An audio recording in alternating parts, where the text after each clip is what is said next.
Nihao, salut à tous. Aujourd'hui, on va voir le troisième accord Toltec. Ne faites pas de suppositions. A tout de suite.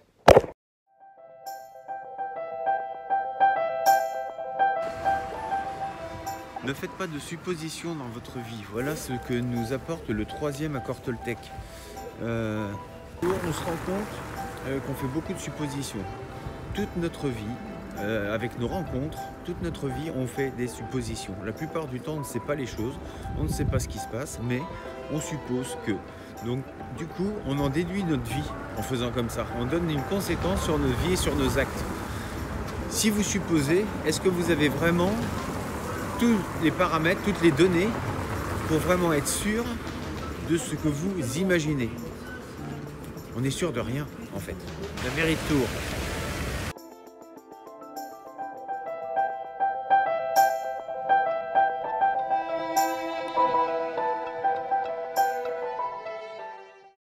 Tous les jours, on fait des suppositions sans savoir, mais on essaie de se projeter. Donc, du coup, on imagine. On n'a aucune donnée concernant nos problèmes ou ce qui nous arrive, mais on fait des suppositions.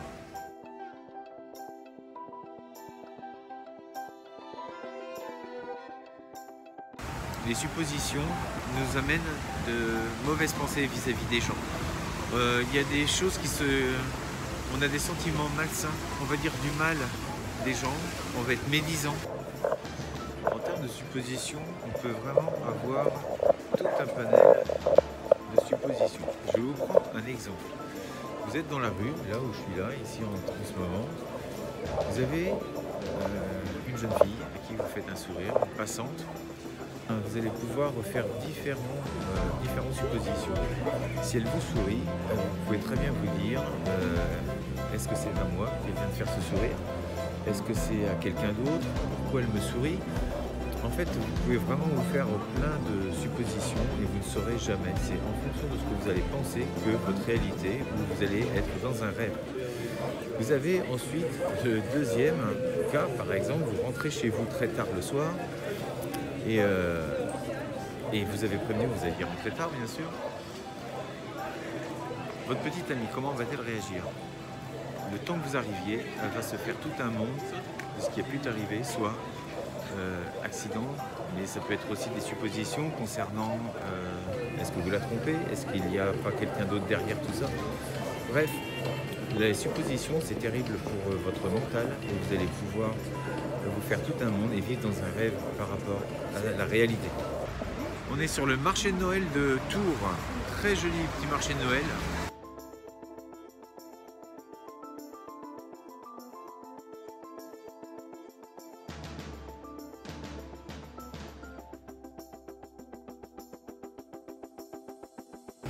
Là aussi c'est pareil, on pourrait faire plein de suppositions sur les produits. Dire tiens, ça me paraît bien cher, mais est-ce que c'est bien fabriqué en France? On voit des artisans, bonjour, et donc on pense que c'est fait en France, mais on pourrait supposer, c'est fabriqué à l'étranger, on essaye de m'arnaquer, on essaye, vous voyez un petit peu ce que je veux dire, donc on n'a aucune certitude des choses. Il y a un moment, il faut faire confiance aussi un petit peu auprès des gens qui disent les choses et qui le véhiculent. Donc arrêtons de supposer pour un rien, à croire que à chaque fois on essaye de nous mentir.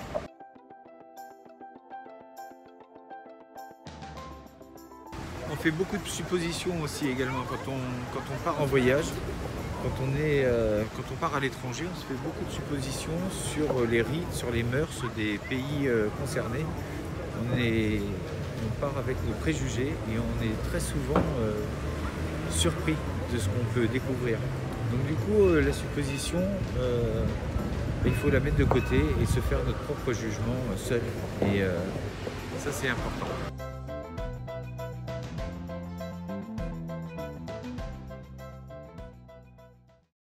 Poser des questions, ce sera toujours mieux et plus intéressant que de faire des suppositions. Les suppositions vous emmèneront toujours vers un combat, un conflit intérieur. Et posez des questions quand vous avez un doute sur une personne, sur ce qu'elle peut penser, ou n'ayez pas peur de poser une question. On part souvent du principe que les gens qui nous connaissent savent ce que nous pensons et du coup on réagit exactement de la même façon vis-à-vis d'eux-mêmes. C'est-à-dire qu'on pense savoir ce qu'ils éprouvent, ce qu'ils sentent, ce qu'ils veulent et bien souvent on se trompe. Nous sommes 7 milliards sur cette planète, donc 7 milliards de façons de penser différentes. Bien sûr qu'il y a des schémas de pensée qui nous regroupent, où on a tous envie d'avoir la même chose, on est tous plus ou moins axés parce que les médias et la mode, tout ça nous dirige dans une direction. Et du coup, on se ressemble tous plus ou moins. C'est-à-dire qu'on va tous porter à peu près les mêmes fringues, il y a des styles, il y a des vêtements qui nous identifient à tel ou tel mouvement, etc. Mais en gros, si vous prenez chaque individu, on aura 7 milliards. Si on prend tous les individus, on aura 7 milliards de façons de penser différentes. Du coup, ça va être très difficile de supposer pour les gens. Et c'est important de poser des questions et d'arrêter de supposer. Je vous prends un exemple de ce qui peut se passer quand on suppose les choses. Cet après-midi, j'étais donc en ville avec ma caméra et je me promenais donc dans les rues et comme vous avez pu le voir, de temps en temps, je parlais donc dans les rues. Je vous cache pas que ça fait bizarre, c'est pas forcément naturel de le faire, surtout quand on est le seul à le faire. Et donc il y a des regards qui se posent sur vous, des gens qui sont un peu curieux, des gens qui se posent des questions, se dire qu'est-ce qu'il fait. Il parle tout seul face à une caméra, donc ça pose forcément des questions. Il y a des gens qui viennent vous voir, qui vous posent la question de savoir qu'est-ce que vous faites, donc ça arrive. Mais sinon, on pourrait effectivement se bloquer et se dire je ne peux pas faire ça, je m'en sens pas capable. Il y a des gens qui me regardent et je me sens pas à l'aise, je me sens mal à l'aise. Il faut franchir ce pas et de se dire que de toute façon c'est des gens que vous ne reverrez pas et que vous avez quelque chose à faire et que tant pis si des gens peuvent rigoler, si des gens peuvent se moquer de vous parce que vous faites ce que vous avez à faire, donc vous avancez et puis eux s'ils veulent perdre du temps à ça, à rigoler, eh bien c'est leur problème en fait, c'est pas le vôtre. Et dans leur monde, comme je disais, dans leur monde à eux, vous êtes ridicule. Mais dans le vôtre, vous faites ce que vous avez à faire. Donc, chacun a raison. Eux, dans leur monde, je suis ridicule, peut-être. Ça sert à rien, c'est possible. Et dans le mien, ça a une certaine importance. Mais vous voyez à quel point, si on suppose que les gens qui vous regardent se moquent de vous, ben forcément, vous n'allez pas le faire. Et puis en plus, vous supposez, donc ce ne sont que des hypothèses. Il n'y a rien de vrai dans tout ça. C'est-à-dire que vous allez vous empêcher de faire des choses parce que vous avez supposé que peut-être effectivement ces gens allaient se moquer de vous, etc. Mais sur le nombre, il y en a peut-être effectivement qui vont se moquer de vous. Il y en a peut-être plein qui, n'en aura rien à foutre, ils ont autre chose à faire, ils ont leur cadeau à faire, ils ont leurs propres problèmes. Et de voir quelqu'un qui parle à une caméra, ils s'en foutent. C'est pas un souci pour eux. Donc faut pas que ça devienne un souci pour vous. Et le fait de supposer, il faut pas que ça vous mette des freins. Vous avez des choses à faire, ne supposez pas que... Parce que on peut supposer tellement de choses qu'effectivement, eh bien, on ne fera jamais rien. Parce que on prévoira toujours le côté le plus malsain. On prêtera aux gens des intentions qui ne sont pas les leurs. Et juste parce qu'on a supposé. Deuxième exemple. Cet après-midi, on parlait et donc mon fils était à côté de moi et donc il entend le thème de la vidéo et tout en parlant, il a commencé à me dire que eh bien, c'était pareil pour lui, il n'osait pas me dire qu'il faisait du rap depuis plusieurs années maintenant, qu'il écrivait et qu'il faisait du rap, donc il chantait.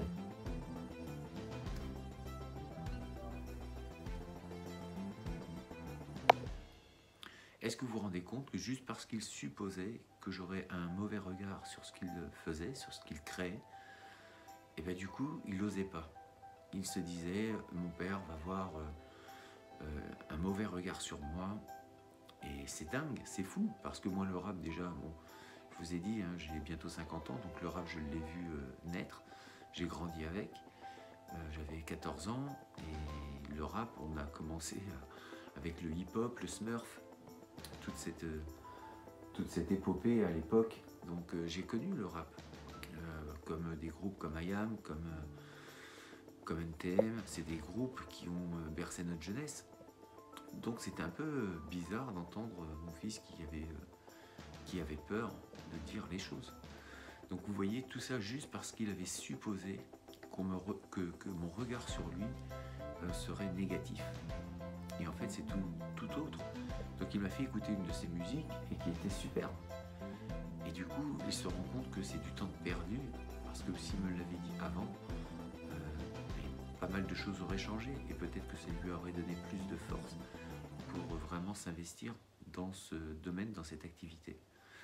Donc je suis persuadé qu'autour de vous, vous avez des gens qui sont comme ça, et peut-être vous-même, vous vous empêchez de faire des choses dans votre vie parce que vous avez peur du regard des autres et parce que vous supposez simplement qu'ils vont vous juger, et c'est pas le cas.